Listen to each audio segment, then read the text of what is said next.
The small frontier town whispered about Sarah Turner. She was 20, tall, with plain brown hair that never shone like her sister's golden locks, and a face her father often described as too sharp to be pretty. Men avoided her, and her father, a bitter rancher ruined by gambling, saw her as nothing more than a burden. When debts pressed him, he made a cruel bargain. Sarah would be given to an Apache leader in exchange for cattle and safety. Her stepmother wept silently, but her father signed the agreement with no hesitation. Sarah's heart pounded as she was led into the Apache camp. She expected hatred, cruelty, perhaps even death. But instead, she met Kohana, a proud warrior whose dark eyes softened when they fell on her. He saw not her plainness, but the strength in her gaze, the quiet dignity she carried even when betrayed by her own kin. At first, Sarah was frightened of this strange world of the painted faces,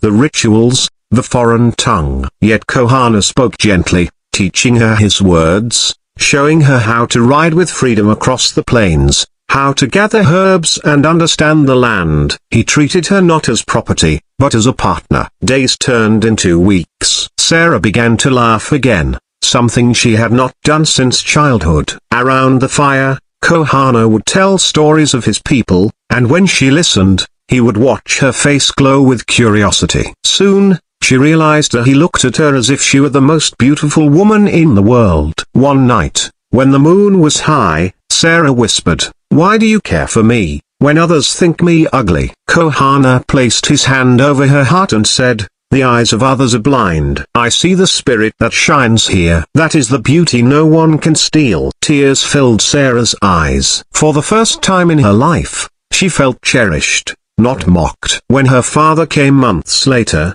demanding her return after losing more money, Kohana stood tall before him. "She is my wife. She is not for sale." Sarah, trembling but brave, stepped beside him. For the first time, she chose not to obey her father. That day, she found freedom. That day, she found love. Sarah never went back to the life of shame her father gave her. Instead, she built a new one with Kohana, where she was valued, where her soul was seen. And though others once called her ugly, in the eyes of the man who held her hand each night beneath the stars, she was radiant beyond compare.